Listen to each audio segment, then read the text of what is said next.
Ispod Volta. Dobro jutro, dragi slušatelji, i posebno jedno dobro jutro je ova južina s malo ovih dana, ali dobri smo mom današnjem gostu koji je došao ovdje ispod Volta. Malo ćemo improvizirati ovaj naš ispod Volta ovdje u našem studiju, ali zato će tema biti baš prava ispod Volta. Dobro jutro, gospodine Drago Marić. Dobro jutro svima. Svatko od nas kad dobiju priliku razgovarati s ljudima koji toliko toga znaju, koji toliko toga opisali, koji su toliko toga vidjeli, doživjeli u našem dragom, starom tvrdoglavcu Zadru, i koliko poznaju naših Zadrana, i velikih i malih, i da ne kažem ono kako bi naši Vlaji rekli, svake vrste i vele, onda uvijek nekako moram priznati i mi novinari dobijemo jedan poseban ovako, želimo da to bude što bolje i da što više toga evo prenesemo jutro s našim slušateljima, a razgovarat ćemo naravno o čemu bi nego o našem Zadru, o Zadranima. Približava se dan našeg grada, rođendan, što je uvijek prigoda da se događaju neke ovako dobre stvari za grad. Tako će, evo, vaša jedna knjiga koja se zove S 4 kantuna ugledati svjetlo dana, moći ćemo je dobiti svi u ruke, ali to je jedna zanimljivost da je to zapravo, Barba Drago, vaša posljednja knjiga u kojoj se vi bavite zadarskim sportom. Pa u neku ruku tako. Prvo da vam kažem, nisam baš siguran hoće li izaći jer imam toliko negativnog iskustva s nekim knjigama, ali nadamo se. Nadam se doći jer je ipak izdavač Matica Zadrana. Tako je. Pa kažu da će ući u program proslave grada, što je opet lijepo i tako. Pa to ste dobro primijetili zapravo ovako. Sve knjige koje sam do sad, već ih je broj, pisao, vezane su za sport jer je sport moj život, da ne govorim dalje o tome, to se zna. Pa tako i ta Se 4 kantuna. Ali ona je u stvari posljednja gdje ja govorim o likovima, to je u stvari nastavak knjige Campanelli, Zadarski Campanelli. Ja govorim o našim pokojnicima manje, a puno više o suvremenica, koji su vrlo znamenite osobe, o kojima naši Zadrani ne znaju mnoge vrlo važne stvari, ali svi su na bilo koji način vezani za sport. I tu je kraj. Ovom knjigom ja sam s takvom tematikom prekinuo i sad se opredjeljujem na nešto što bi mogli nazvati, da ne budem neskroman, književnost ili novelistika ili nešto, ali hvala Bogu zna se. Uvijek i jedino tematika je Zadar i Zadrani. Dobro, ja bi nekako, ako ćete mi dozvoliti, to nazvala crtice. To su tako vrijedne crtice koje su tako sažete, tako pitke, da možemo svi iskonzumirati, sjetiti, se odrediti. Gdje je to? Što je to? Evo, to je nekako zanimljivo. Da zapravo mi ćemo, da naši slušatelji znaju odmah unaprijed, da ne budu nestrpljivi, mi ćemo u ovoj emisiji govoriti o urbanom Zadru. Ja sam uz povijest športa, naravno mene grad zanima i ne znam da koliko živi, ja nikad ne bi mogao sve o tom Zadru napisati, kako mi bogatstvo povijesno imamo. Dakle, ja sad obrađujem ulice, trgove, kvartove zadarske i dajem svoja viđenja, svoje primjere na ono što mislim da je jako kvalitetno, da je jako dobro, na ono gdje mislim da nije dobro, da bi trebalo neke stvari mijenjati, i ja to obrazlažem. A uz to, eto, naše slušatelje, naše građane upoznajem s nekim zanimljivostima koje ni ja nisam znao dok sam istraživao, onda sigurno mnogi drugi Zadrani nisu znali. To je baš lijepa složenica, mogli bi reći, urbani Zadar. Jako se malo govori o urbanom Zadru, malo ima i materijala koji su i napisani. Zato ste nam vi, dragocjeni ljudi poput vas, pa gospodina Meštrovića, našeg Sefija, evo ovako ga svi od milja zovemo, i još niz, evo možda da mi vi malo nadopunite taj niz, koji ste se uvijek trudili spajati tu tradiciju i tu prošlost sa ovim što danas urbano živa. Da, tu je jedan neizostavni velikan u tom pogledu, to je Slavko Govorčin.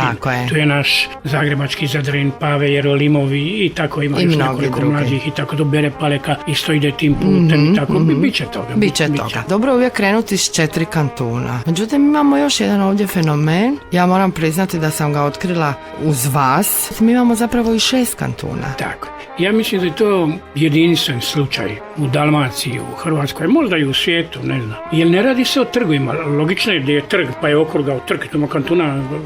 Ovdje se radi baš o 6 kantuna. To vam je kod Jace, kod Crkvice, ja mislim da se zove Petra i Pavla. Starog i Pavla. Dakle, ne male crkvice koje su često izložbe i mi tu imamo 6 kantuna. A 4 su ulice, pazite. Samo su 4 ulice koje se križaju. Zašto 6 kantuna? Pa zato što je uz crkvicu, dakle ne samo s lijeve strane koja ulica ide prema pijaci, nego s desne njene strane prema bivšoj staroj gimnaziji. Tako je. To je bila stara gimnazija. To je Brnekrna Rutica, ako se ne varam. Tu je bio između prolaz i tu je bio još jedan kantun, odnosno 2 kantuna, jer na kraju te crkve je još jedan kantun. To je sad prezidano, ali ti kantuni su ostali. Pa mi sad trenutno imamo 5 kantuna, međutim da maknemo onaj zidić koji je tu umjetno ostavljen, to je 6. kantun. Dakle, mogli bi kod te male crkvice pogledati onu oglasnu ploču, to je tu, uz crkvicu, da dočaramo tako slušateljima. To je na tom mjestu. To je, na primjer, 6 kantuna. Htio sam reći, mi imamo još neke druge ekskluzivne stvari u Zadru, koje će naše slušatelje zanimati. Na primjer, imamo u Zadru 2 ulice koje nemaju kućnog broja. Ali što je najzanimljivije, 2 velika Hrvata koji praktički nemaju jedan s drugim nikakve veze, osim što je jedan rođen u Zagrebu, a drugi se proslavio svojom glazbom zagrebačkom, Tri palme na otoku Sreće i Marijana i tako dalje. Dakle, i mnoge za djecu i tako dalje. Dakle, naš velikan Krešimir Ćosić i Vlaho Paljetak imaju svoje ulice i to su 2 jedine ulice koje nemaju ni jednog jedinog kućnog broja. To se zna, Krešna ulica prolazi od bivše stare tehničke škole, od Bakmazove zgrade, da govorimo o starinskim, tako između 2 parka do ribljeg restorana i tu nema ni jednog kućnog broja. A Vlahina ulica je uz tvornicu duhana, bivšu Preparandiju, ide dole prema moru i desno je hotel Kolovare i nema ni jednog kućnog broja. Dakle, eto, zanimljivo na koji su način povesti. Ispo Volta.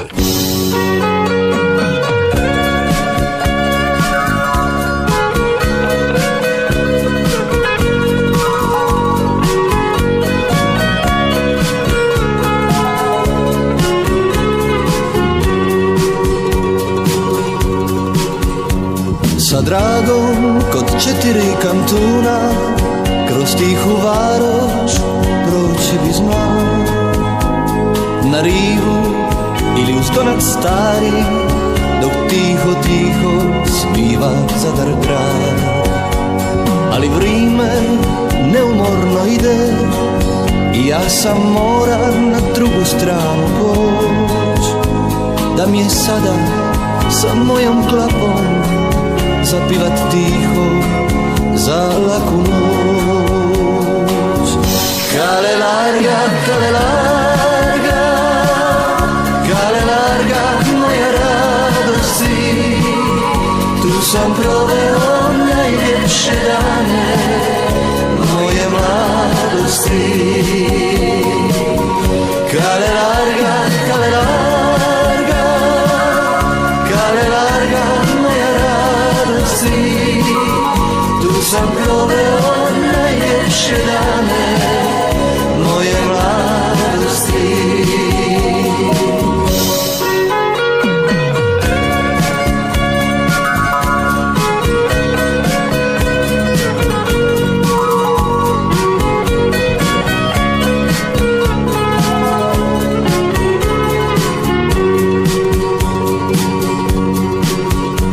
Sa dragom kod 4 kantuna, kroz tihu varoš proći bi znao.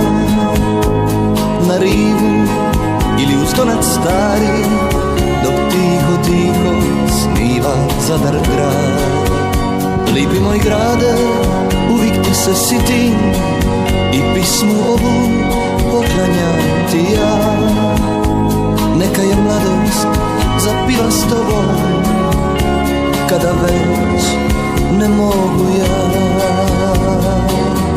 Kale larga, kale larga, kale larga moja radosti, tu sam proveo najljepše dane moje mladosti. Kale larga, kale larga, kale larga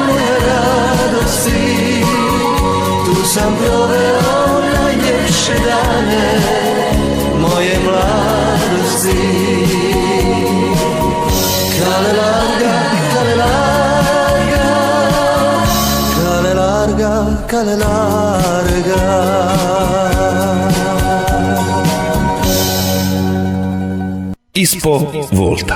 Slažete li se da mi Zadrani često idemo na Sokin brig?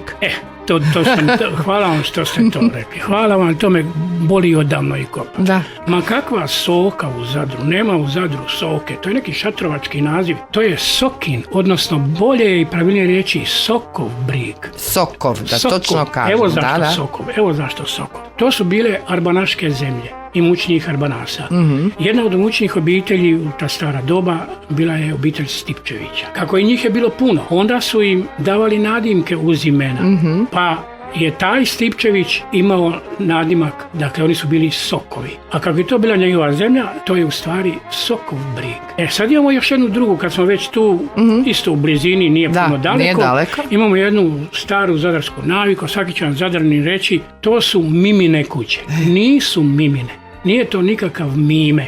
Niti je gradio, niti to njegova zemlja bila. To su minime kuće, ili što na talijanskom, znači male kuće. Da. A opet ih je gradio jedan znameniti Stipčević, koji u to doba Italije bio veliki građevinski poduzetnik.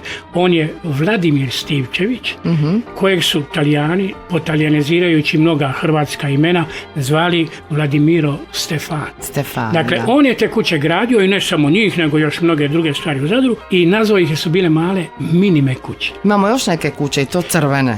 Sad vidite, i to je da, dobro ste se sjetili, to je jedna vrlo lijepa povijest, jedna lijepa zanimljivost. Dakle, ne bi se trebali zvati crvene kuće. Oni su to umnožili, a zovu se po tome po crvenoj kući. Dakle, početkom 20. stoljeća. To se i neki stariji Zadrani sjećaju, ona je i poslije ostala. Bilo je na tom području koje danas zovemo crvene kuće.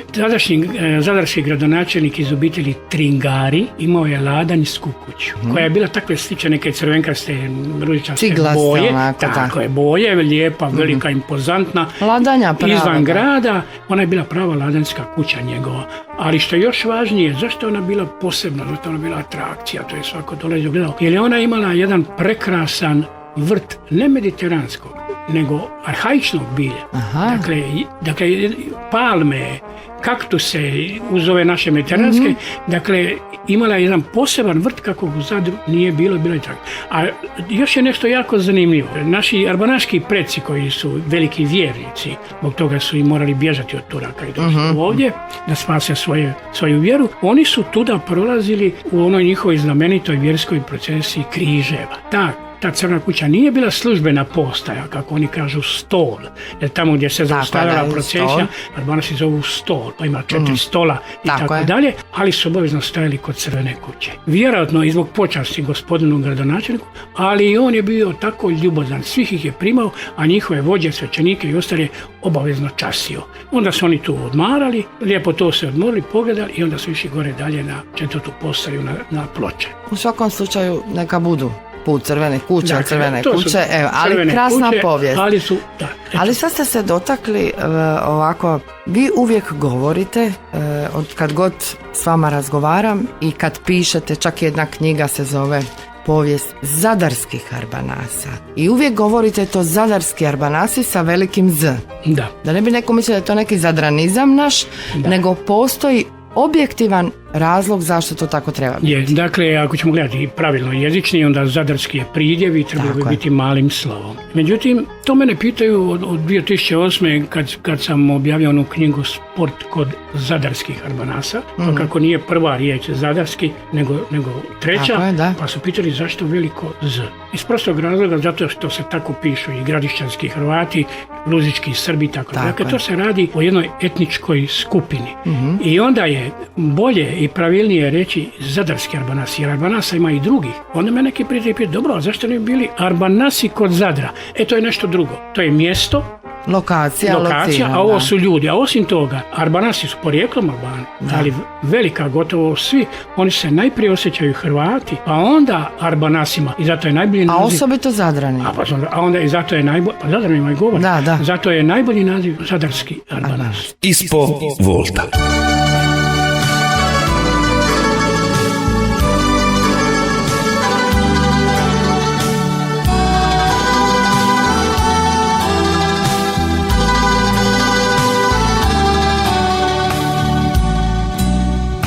Svake me noći zove fontana i kolovare za još koji džir. Tamo je naša Gospa od zlata, tamo će tilo naći svoj mir.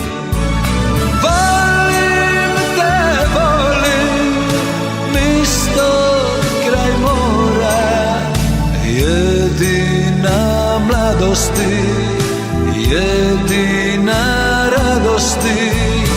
Volim te, volim, istog smo soja, ista je sudbina i tvoja i moja.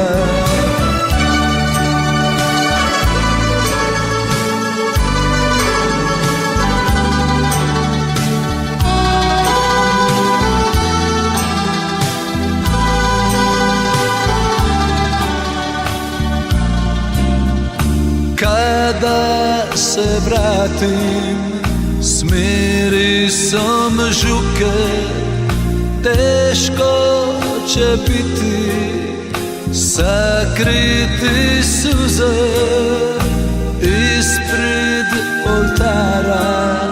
Sklopit ću ruke za one što nam vječnost ih uze.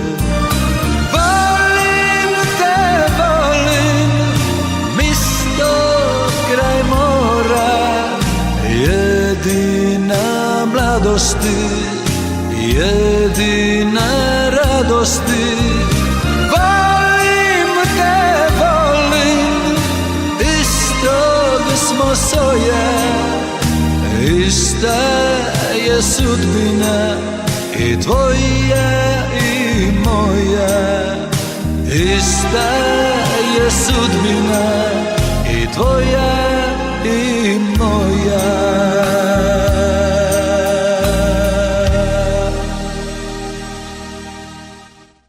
Ispod volta. Prvo nisam rekla da ste vi zapravo prohodali naš cijeli grad. Na svim kontunima ste bili, svu sol i papar grada ste obišli, i Rubno i prigradske, sve pješke ili biciklom vašom.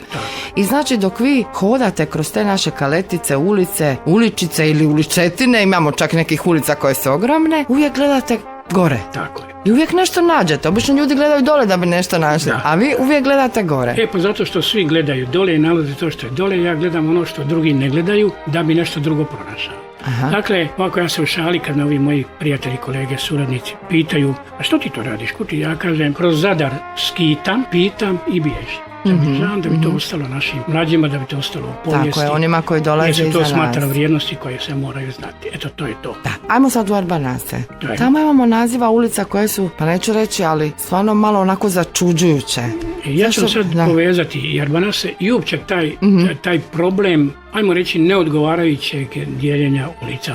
Mi znamo kad su ulice ponovno dijeljene, stvarne države Hrvatske i svaka čast i odlična namjera i velika većina je dobro napravljena, ali kad se nešto moralo možda i na brzinu raditi, tako ima stvari koje bi trebalo ispraviti. Prvo, evo kad smo počeli od Arbanasa. Vi imate, na primjer, u Arbanasima dvije ulice koje bi ja svakako iz Arbanasa negdje premjestio. Jedna se zove Obrovački prijelaz.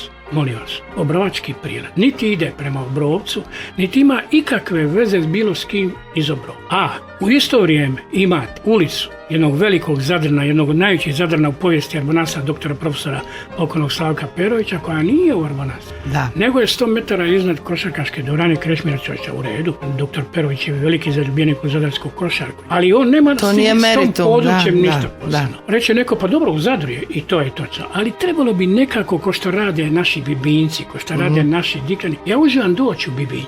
I gdje god pogledam, put Sorića, put ovoga, Kadin put Šimunića, sve, dakle, jedan lijepi lokal patriotizam koji nikoga ne vrađa, a ističe svoje, moramo biti samosvojni. Ako nismo samosvojni, ako ne držimo mi do našega, pa kako će neko drugi držati do nas? Da, ali i šef Drago, samo da kažem, kad ti dođeš u Bibinje, pogledaš te ulice, ti si već upoznao i prezimena sve. I tako, jel tako? To je jedan putokaz. Tako je putokaz. I turistička namjena i tako dalje. Sad gledajte, u Arbanasima je jedna od glavnih ulica. možda druga po vrijednosti ulica Andrije Kačića Mijošića, velikog zaslužnog Hrvata koji je zadužio hrvatsku povijest književnost, tako da je on u stvari od njega počeo hrvatski književni jezik. Tako je. I takvom velikanu ja bi dao ulicu na poluotoku, negdje u središtu grada, ali bi Slavka Perovića stavio u Arbanas. Zašto to sad govorim? Gledajte, tu u tome postavljanju je bilo nekih nerazumljiv. Evo uzmimo sada, znate li vi gdje je Ninska ulica? Dobro, ja znam, ali isto tako to ste mi vi ukazali, evo reći ću našim slušateljima, ona je na Zadarskim stanovima. Ali obično bi mi svih poslali put Nina. Sad ja vam hoću reći, ove godine negdje u proljeće, ja uvijek idem tim gore, zaustaje se jedna kola splitske registracije kod Špine nove, ove što smo napravili put na Petrića, Belafuži, tako je. što mi zovemo Petrića, i neka gospođa splitske registracije meni kaže, prosto vidi da vozim bicikl, pa misli da znam, jel? Ma gospodine, molim vas, ja već 20 minuta uda kružim, pitam tolike ljude, niko mi ne zna reći gdje je Ninska ulica, a svi se uputili na put Nina. I logično da se ta ulica zove put Nina, jer je ona prema Ninu. Dakle, u starom zadarskom govoru put znači ka ili prema, pa imamo tako put Murice, put Biliga, put sve je tamo. I u redu je što se ova ulica zove put Nina. Ali što će u Zadru dvije Ninske ulice? Samo prave pomutnju. I naši Zadrani, ne znaju, se zbune, a zamislite neko ko dođe sa strane. Sad je slučajno najviše na mene, gospođo, ja slučajno znam da je ta ulica u srcu stanova, a vjerujte mi, nikakve veze s Ninom ni bilo s kim iz Nina nema. Zar ne bi bilo bolje da je tu u tim stanovima vraćena jedna od pustih stanarskih ulica koje su kao u Bibinju bile davane po poznatim obiteljima, stanarskim zanimljivostima, velikanima. A hvala Bogu ima. Pa sad imate, na primjer, u putu stanova, evo to vam mora reći, jer da to malo tko zna, imate, na primjer, Bon Panov prilaz. Bon Pan. Jeste li vi kad čuli za Bon Pan? Ko je Bon Pan? A to je znamenita stanarska obitelj. Iz te obitelji je mama, dakle did, mamin otac, od našeg poznatog košarkaškog trenera Josipa Pina Grdovića. Ta obitelj je vezana i sa našim znamenitim režiserom koji je karijeru stekao u Italiji, Miljenkom Dujelom, i on je mnoge stvari o tome pričao. Dakle, tih Bon Pana više u Zadru nema, jedna obitelj živi u Italiji, dvije u Brazilu, ali oni su to obilježili jer je to, eto, tradicija stanarska, zadarska i to je za pohvalu. I to je baš zaista jedan samo prilaz. Ali ima točno tuda kud se prilazilo njihovim starim kućama. A taj prilaz je ujedno sa ove glavne Splitske ulice koja ide u Košarkašku dvoranu prema gore. Jel? Možemo se malo još na tim stanovima zaustaviti. Ja imam tu jednu primjedbu i zamjeram tu našim ljudima koji su to određivali. Vi danas imate u stanima samo 3 ulice koje nose po stanarima. To je put Gazića, put Tikulina i taj Bon Panov prilaz. Nekad ih je bilo 14. Zašto? Što će, ja mogu razumjeti da smo mi tu ulicu dali po nekom zaslužnom našem čovjeku, po nekom našem velikanu, sve u redu. Ali mi smo dali Ninska ulica, a tako imate još Dinarska ulica i to nema veze sa stanovima ni sa Zadrom. Evo, mogli bi još samo vam tu možda dodati, kako znam, gospođa Martinović, stanarska pjesnikinja, kaže, ništa nije isto kao i prije, samo je ostao put Svete Marije.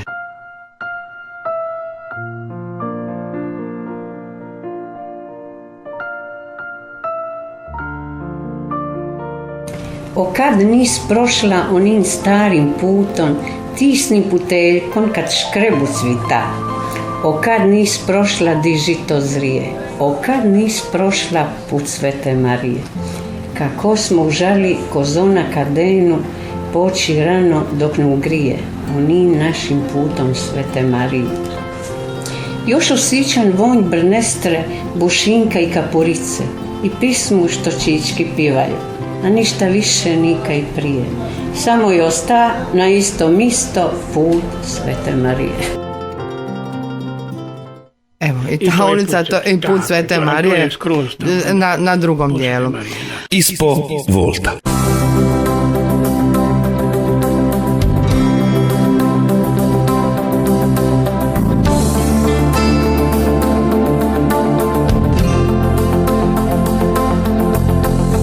Najljepša zemljo, naša Kroacijo i moja mila majko Dalmacijo, rodiste sina starijeg od sviju, gradu moru, gradu kamenu, njegovo ime ime se pronosi morima, sinovi i čeri po mnogim su zemljama. 30 vjekova prkosi burama, sad se opet diže iz pepela.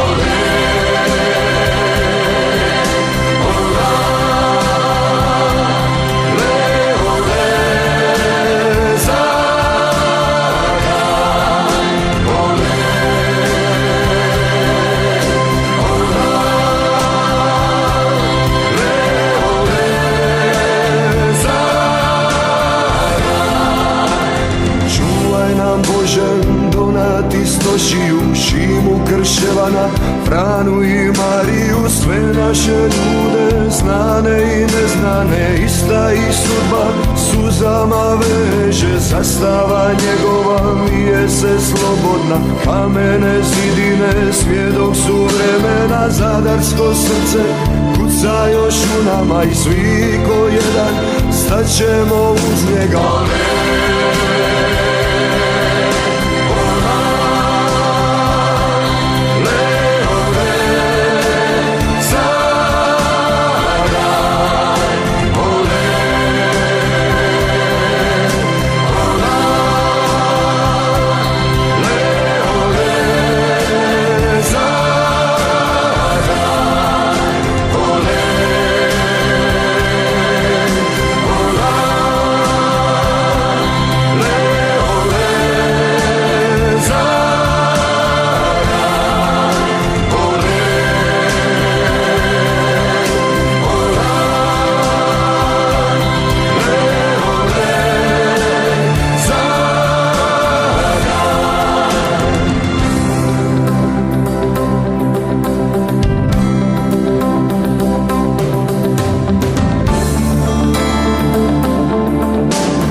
Ispo Volta. Evo, ja bi sad htio reći nešto, pa dvije primjedbe, dvije zavije. Gledajte, nas nekoliko u Zadru, evo koje ste vi sad spomenuli i drugi, nekako se borimo da nam drugi neopravdano ne oduzimaju naše povijesne primate. Poznato je da je samo u sportu Zadar u 30-ak sportova prvi u Hrvatskoj, u Dalmaciji da ne govorim, ali ne samo u sportu. I sad Romano Meštović i ja i ovi moji prijatelji uvijek poklapamo takve, posebno Splićane, oni su tu najčešći, da bismo to odbranili sa punim pravom. Zato mislim da bismo morali imati ista mjerila i prema sebi i prema drugima. A mi ih s jednim primjerom, čak dva u našem gradu ne. Vi ste čuli za Vidulićevu ulicu. Tako je. Znate gdje je ona? Tako je, da. Od doma tamo staraca, kod crkve Svetoga Frane, sjeća se, odnosno sastaje se s ulicom poznatog Paravije, biblioteke naše i tako dalje. Na toj ulici piše da je to ulica prvog pjesnika na hrvatskom jeziku. Prvog hrvatskog pjesnika. Što nije točno. Tako je. To nije istina. Da tamo piše prvog Zadranina koji je pjesnik na hrvatskom jeziku, kapa dole. Nemojmo uzimati tuđe. Zna se koji je prvi pjesnik na hrvatskom jeziku, to je znameniti Šibenčani Juraj Šišgorić. To znaju sva djeca iz srednje škole, da ne govorim iz fakulteta i tako dalje. Ja sad će neko pitati, pa ću ja odmah i pojasniti, će biti ljudima, pa onda zašto stoji to tako? To su ljudi koji su tada na Brinu htjeli na nekim lokal patriotskim idejama to istaknuti. A gledajte, trebalo se poslužiti samo sa Krležinom enciklopedijom u kojoj vrlo opširno piše o Viduliću. A znate ko je bio Vidulić? Znameniti zadarski notar, pisao na latinskom, italijanskom i tako dalje, koji je jednu jedinu pjesmu, to je ta koja se on spominje, napisao na hrvatskom jeziku i niti jednu drugu. I nigdje se, ni u jednom službenom dokumentu, niti u enciklopediji, nigdje njega ne spominje kao prvog pjesnika na hrvatskom jeziku. Prema tome, nemojmo to raditi. Zapravo, pravilno bi trebalo napisati kako? Pravilno ono što sam rekao. Njemu, on treba imati ulicu, ali onda treba napisati da je to Vidulića ulica i ispod ono kako piše, kad je umro i tako 1499. da je to prvi Zadran koji je pjevao na hrvatskom jeziku. To je svaka čast. Ali sad ima nešto što mene jako boli i vjerujem mnoge Zadrane i s tim ću što se tiče ulica završiti. Ma ko je mogao staviti u Zadru ulicu Ante Trumbića? Pa to je, ne znam što bi to rekao. Mogli bi dati neke ekvivalente, ali nećemo sada. Ante Trumbić se zna ko je. To je znamenita osoba, zaslužan za mnoge stvari. Ja mu skidam kapu za sve to skupa i mi svi ostali. I neko on ima svoju ulicu u njegovome Splitu, neko on ima svoju ulicu u Zagrebu, sve on to zaslužio, ali u Zadru. A znate što, Ante Trumbić je tada bio na toj funkciji, ali sve je potpisao, svojim potpisom je darovao, otuđio na Rapalskom ugovoru, je li tako? Tako je, Rapalski ugovor potpisao, otuđio je Zadar i otoke Italije. To je neoprostivo. Bez obzira na to morao učiniti ili nije. Pa ajmo reći da je. Nećemo ulaziti, ali zašto mu mi dajemo ulicu? Znate gdje je ta ulica? Kod nogometnog igrališta iza gdje je onaj neki petrol pukna sam odmah uz nju. I sad, umjesto da mi to zaboravimo, tu sramotu našu koja nas peče kao živa rana, svaki put kad prođem nuda, pročitam ulica Ante Trumbića, muka mi dođe. Pa nemamo to stvarno, takve se stvari ne smiju događati. Ima još jedna rana koja možda više neće biti rana, a to je palača Cedulin. To sam ostavio za pred kraj, jer tu mogu samo reći velike pohvale. Mogu ja pročitati možda ili ćemo? Možete pročitati tu crticu, jer to je za svaku pohvalu ljudima iz grada koji su to napravili. To je velika zadarska znamenitost i konačno se vraća, ajmo reći, jedna od prihvatljivih funkcija koje bi ona trebala. Možda ljudi ne znaju pročitati. Trebalo je davno postaviti pitanje tko je uopće dozvolio takvo ponižavanje prostora u strogom središtu grada u kojem je još 1575. godine bila bolnica. Od 1616. do 1804. vojna bolnica, a od 1804. do 1887. civilna. Pa u njemu od 1806. do 1813. najstariji medicinski fakultet. U Hrvatskoj, naravno.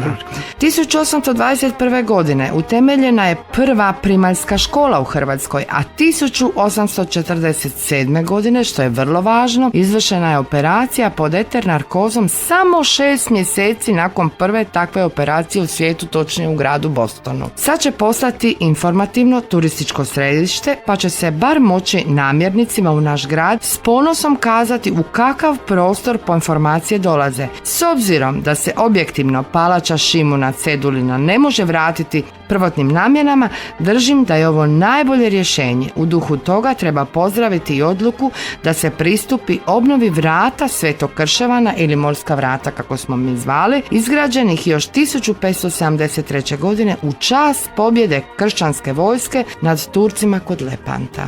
Tu je sad još vrlo važno napomenuti, ako to naši Zadrani znaju i drugi, što je desetljećima bilo u Cedulinu. Znate kako se to kaže gore šatrovački, bublja pijat. Zaista se to lijepo složili, ponižavanje prostora, prekrasno, da.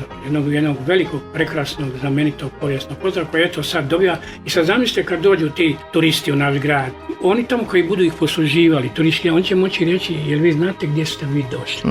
Ili napisati to tamo. Tako je. Gdje ste vi došli? A to je ogledalo Zadra, to je dio Zadra, reprezentativni dio Zadra. Ispo Volta.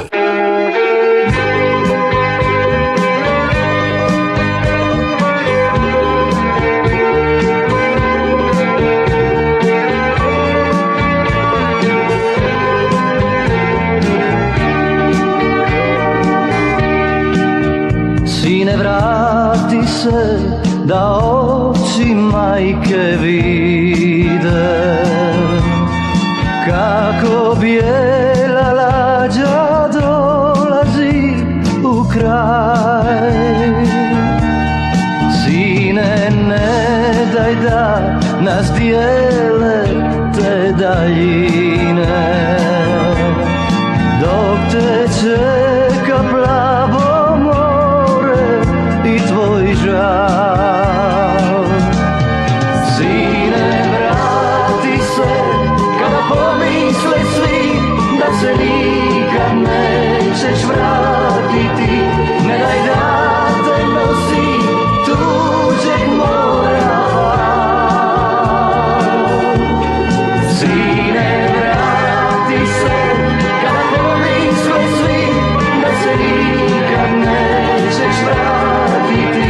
Nek te donese jadranski maestral.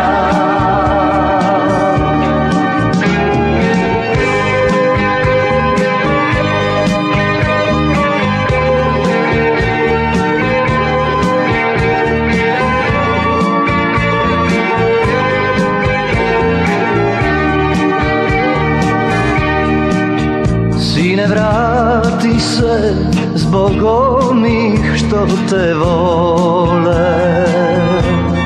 Sine, vrati se na naše plavo more. Sine, vrati se u svoj premili kraj. Tu te čeka tvoja majka i tvoj raj. Sine, vrati se kada pomisle svi da se nikad nećeš vratiti. Ne daj da te nosi tuđeg mora val. Sine, vrati se kada pomisle svi da se nikad nećeš vratiti. Nek te donese jadranski maestral. Nek te donese jadranski maestral.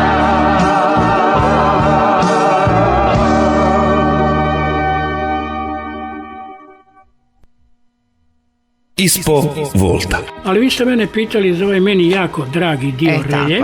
jer sam ja dugo živio i moja obitelj. Taj Pazar koji ste vi spomenuli mi je posebno bio meni i mojim prijateljima prirastao srcu, moje generaciji, kad smo bili prvim razredima gimnazije i dalje, jer smo mi tu igrali nogomet, ali samo kad je on bio slobodan. Kad nije bilo onih što su je tu pazarili. bilo? Da, Prvo da. ono što sam ja uspio izučiti iz povijesnih knjiga, iz dokumenata i u razgovorima sa starim arbanasima, zadranima i tako dalje. Negdje točno 1900. godine tu je napravljen jedan stočna pjaca, stočna tržnica, koja je posebno subotom, kad je bio taj glavni dan, bila možda najveća žila kucavica grada. Logično. Jer su se tu okupljali ne samo svi Zadrani, nego i svi iz okolice Zadra, i Boduli i Vlaji su se miješali, kako mi to kažemo. Da. Dolazi su čak iz Kistanja, iz Knina, iz Obrovca, na razmjenu svojih dobara. Taj se dio tu, jer tu su dolazili, gledajte, imate čak jedan podatak, vrlo zanimljiv, da su Bukovčanci u svojim kolima, hvala Bogu, čim će doći nego konjima, karovima svojim, dovozili draču, sječenu draču, koju su arbanasima prodavali kao ograde za njihove vrtove i slično. Ma zamislite to. Koja bizarna je. Da. Onda znate šta je tu svega bilo, da ne govorimo o prodaju svinja, o prodaju telića, o prodaju tuka. Dakle, tu je bilo svega i svačega. I onda taj se dio tako razvio da se vi tu imali jedan fenomen. 5 gostionica u nizu. 3 su bile Maršanove, 3 različite obitelji Maršana. Jedna je bila znamenitog oca, znamenitog našeg pokojnog košarkaškog djelatnika, našeg dragog Ćoća, Dlačića, Ante Dlačića, i ona najudaljenija je bila Mangaševa. Dakle, svi su dobro poslovali. Zamislite koji tu problem bio i koji se tu ljudi sastajali. Ali, kako su dolazili ljudi s kolima, sa drugim prevoznim sredstvima, onda je malo bilo automobila, ko je imao kamion, rijetko ko. Onda je tu obitelj Hagendorfer. Ja sam poznavao posljednjeg od njih Šimu koji je bio kovač posljednji na tom prostoru, a i jedan Hagendorfer je bio zarski sportaš poznati. Da. Oni su tu imali i 2 kovačnice. Dakle, bravarsku i kovačku radionicu, da bi se odmah mogli popravljati oni Tako dijelovi je. koji se pokvarili u putu, Putem, a tako. inače su ljudi navikli na to da i ako nisu tu pokvarili, ne drugo, oni su donosili kod njih da se to popravlja. Bila je tu odmah do njih i klaonica. Sve je bilo na jednom mjestu i to je bila žila kucavica Zadra. Negdje do polovine, ja mislim čak koncem 60. godina, 70. već je nije bilo. Tu je poslije, to je kod crkve Svetoga Ivana na Relji i tu je poslije Vili Plastika, kako li se zvala, Tako je, da. imala svoje skladištanih cijevi. A u vrijeme kad nije bilo sajma, onda bi mi tu igrali nogomet. I još je tu jedna znamenit kod Pazara, malo ispod Pazara dole. To se možda čak i vi sjećate ili neko od vaših. Bilo je Raspelo, Tako je. Gospa Tako i je. Mala Špina. To je bila jedna od postaja križnog puta. Tu se zaustavljali Gospe i to je tada negdje 70 godina maknuto je tu došla apoteka neka ili što je došlo. Tako je, ljekarna. Taj Pazar je toliko bio znamenit da je imao svoju gospu zaštitnicu. Ma dajte. To je bila tako, je zvala se Mala Gospa od Pazara. Ona je padala, mislim, na dan 8. lipnja, nisam 100% siguran, ali mislim 8. Dakle, zamislite koliko je to bilo znamenito okupljalište mjesto Zadrana. Ostaje pravo da sa ljubavlju i zadovoljstvom i sjetom posjećamo se na stara vremena, eto, koja se na naša lijepa povijest. I da o tome našima mladima govori. Imamo li za kraj, evo, imamo li ulicu ili trg ili prilaz ili prolaz ili bilo što Blaženog Jakova Zadranina? Nemamo. Koliko ja znam, nemamo i to je jedan problem koji po meni ne služi na čast. Evo, samo smo načeli. Gradski motač. Samo smo načeli. Zna se zašto.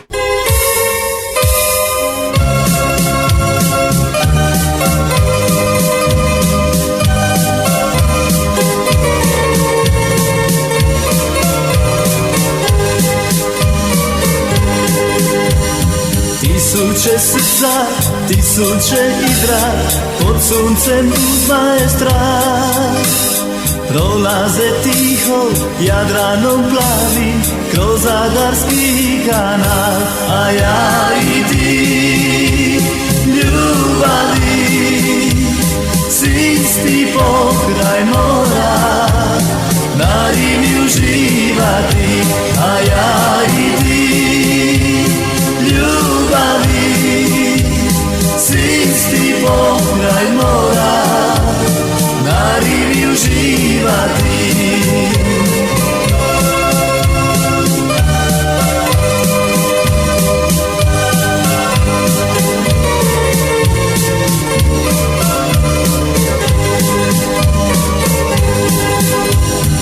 U svakom portu po mjesečini uzlipi taj naš kanal. Tisuće svitla u pozadini krasi nam otok Ugljan. A ja i ti, ljubavi, sisti pokraj mora, na rivi uživati. A ja i ti, ljubavi, sisti pokraj mora, na rivi uživati.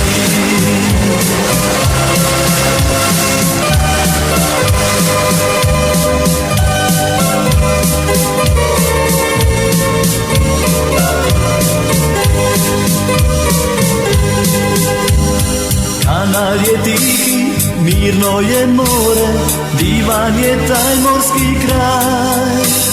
Srce do srca u toj milini, uživajući taj raj. A ja i ti, ljubavi, sisti pokraj mora, na rivi uživati.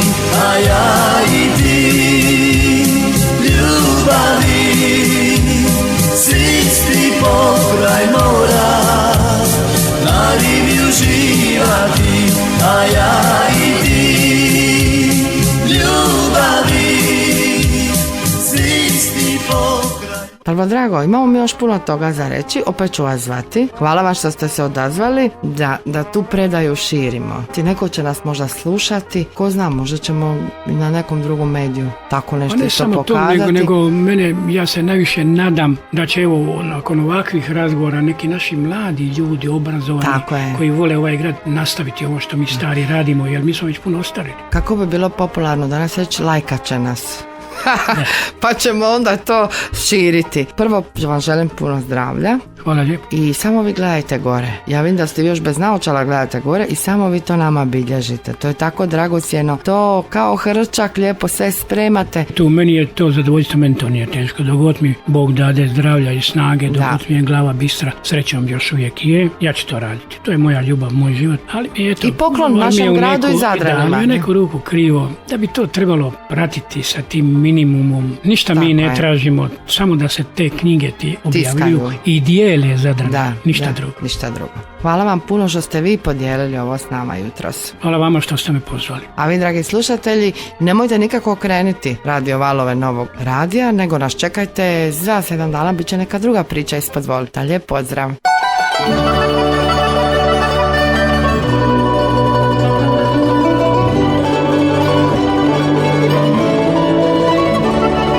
Ispod Volta.